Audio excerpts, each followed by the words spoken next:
Forget tigers. Forget lions and leopards. One ferocious feline killed its prey with canines nearly a foot long. But while the beast weighed close to half a ton, walked on paws 3 times larger than a Bengal tiger's, Smilodon remains one of the most enigmatic predators, past or present.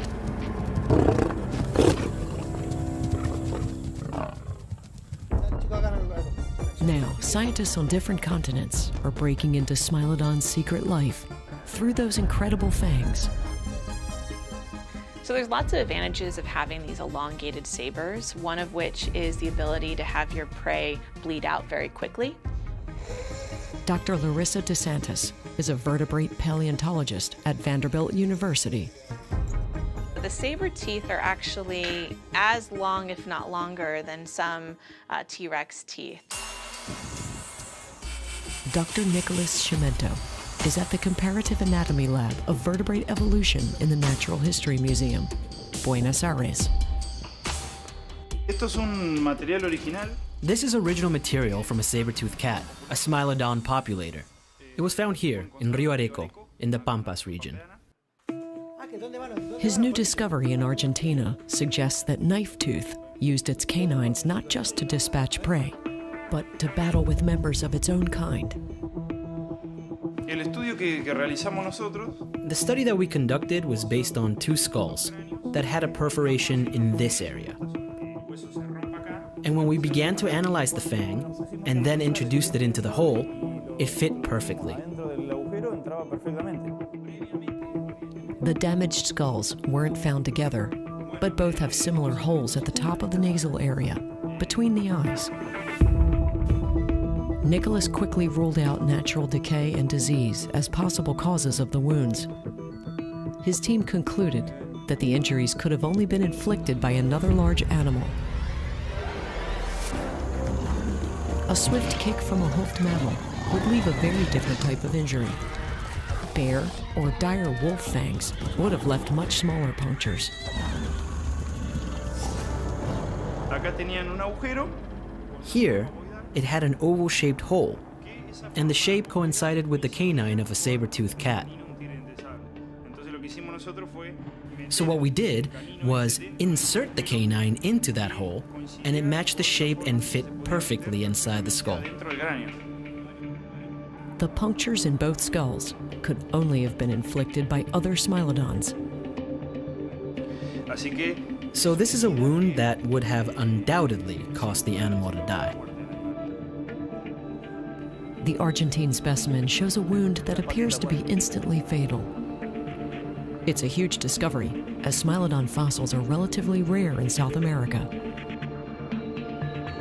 The lethal injuries may be from male cats fighting for mates or defending territory. But no one has been able to confirm the sex of any Smilodon fossil. Unlike many mammals, males and females were about the same size. They don't display a large degree of sexual dimorphism, which is that the males are fundamentally larger than the females. So it is pretty hard to tell apart males and females, and really not possible in these extinct saber-toothed cats. Dr. DeSantis unpacks saber-tooth behavior by examining minute details on and in their teeth. Larissa works on Smilodon fatalis, which roamed North America and chased its prey into the sticky La Brea tar pits. Smilodon was the only creature during the Pleistocene with foot-long fangs. Despite their fierce nature and lethal weaponry, her research at La Brea reveals surprising details about the importance of saber fangs. Smilodon kittens didn't sport true fangs until they were about 3 years old. There is a true evolutionary benefit to having that tooth come completely in before the other tooth, the baby tooth, falls out. And that provides evidence that these animals were potentially provisioned or cared for because those teeth were so critical to their survival. The cat's impressive cuspids slowly grew while the baby teeth were still present, adding protection to the developing fangs. And what's really neat is that there's actually this sort of little groove in the inside of that deciduous tooth where the adult tooth will start to actually come in as well. The saber teeth would actually grow in alongside that baby tooth until it was erupted, at which point then they had their adult saber.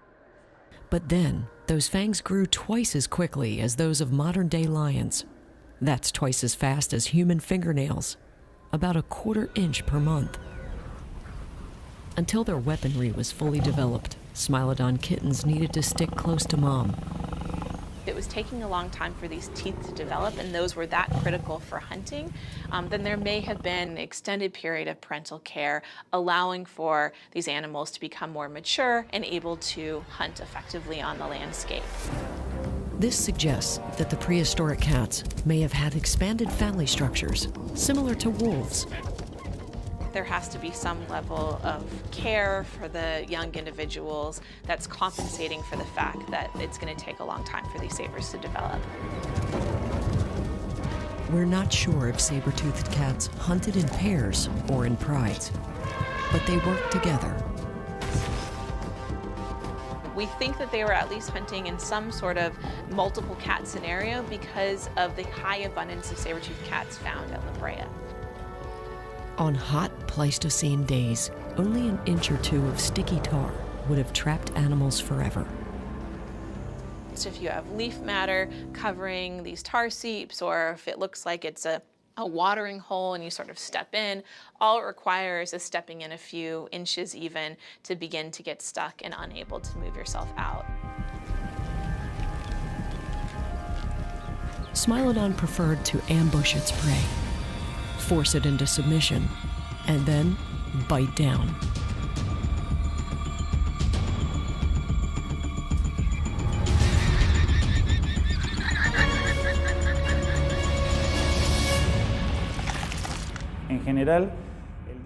In general, a saber-tooth's back limbs were a bit shorter and more robust, and the front limbs were a little longer. It preferred to hunt using short bursts. Cazaría más por emboscada o a través de carreras cortas. The saber-toothed cats were taking down prey from more forested ecosystems, eating things like tapirs or maybe some camels or deer.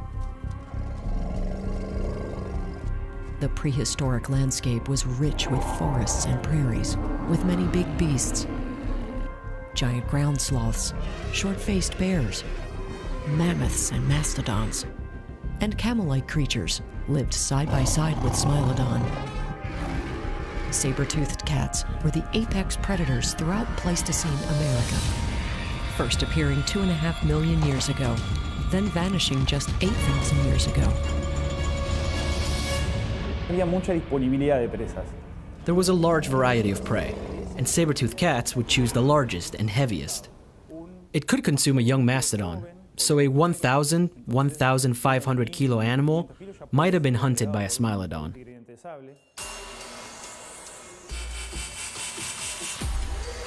Despite their dental arsenal, Larissa's research also reveals insights about the complex social lives of saber-toothed cats. Smilodon fossils from La Brea show injuries too, and something else. So specimens that have arthritis or have had an abscess to their tooth or who have had a broken canine, for example, these broken sabers. And one of the things that's often found is that there's evidence that they've healed from these injuries. They've lived for some prolonged period of time. Not all of the saber-toothed cats died in the tar. Many lived to ripe old ages, despite serious injuries from panicked prey or other cats. With all of these different injuries, we started to wonder, were these animals sort of doing something different? If you were sort of kicked in the jaw or you had an abscess, were you sort of relegated to the outside of the pack or relegated to hunting by yourself? Were you desperate? Were you, chewing on carcasses and just sort of eating the scraps of what you could find? Larissa DeSantis can tell exactly what an extinct creature ate throughout its lifetime. You are what you eat. Everything you eat is incorporated into your tissues with a different sort of fractionation factor. Whether you eat lots of fish or if you eat lots of meat, all of that is incorporated into your hair, your fingernails, your bones, your teeth. And what's great about teeth is it sort of locks in that signature and preserves it over thousands to millions of years. We can actually analyze the teeth of fossil animals and get an understanding of what they were eating. By analyzing the chemical signature of a Smilodon's tooth enamel, she can see what it preyed on and where that prey lived. And by studying the microscopic grooves and wear on the surface of the teeth, she can tell whether the owner crunched bone or dined on delicacies. And what we actually found was pretty interesting is that the individuals that were injured were actually eating softer foods. And this suggests that potentially they were actually being provisioned food. So these weren't animals that were sort of just desperately scavenging for whatever food they could find. They were actually able to get access to the flesh, likely, and potentially by other cats. And so that was really, really an exciting find. And that is quite remarkable because that suggests that these animals were really, caring for each other. So this is the hole where a canine would fit. But this shows where it lost its canine and the bone grew in this area. And so this animal lived for some prolonged period of time with the loss of its canine. This behavior is seen in African lions today. Rare footage from Tanzania shows an able-bodied lioness ensuring that a senior cat with a broken jaw has access to palatable food.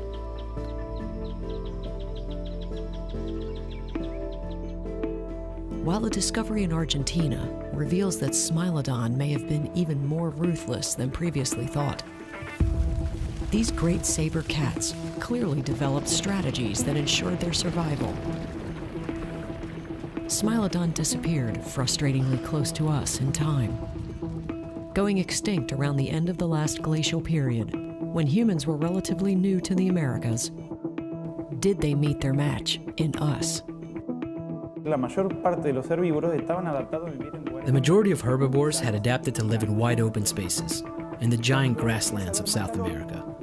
As it got hotter, environments like forests and jungles developed faster, which means that the number of giant herbivores began to decline. And in the last ice age, many were also being hunted by humans. A combination of these two factors, we're talking about climate change that altered ecosystems, plus human beings, delivered the fatal blow to many species.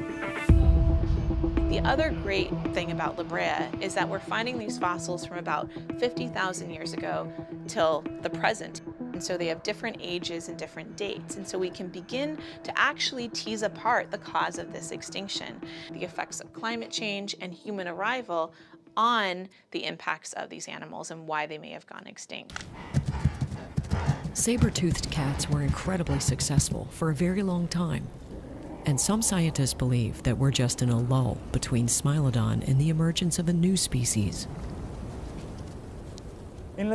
Today, we only see one single feline species alive that has a similar skull morphology like that of the saber-toothed cat. The clouded leopard is a mid-sized cat that prowls the tropical forests of Indonesia with very elongated canine teeth. If they're able to more effectively hunt by having elongated canines, then that could get sort of fixed in that population and you could see sort of these elongated canines yet again.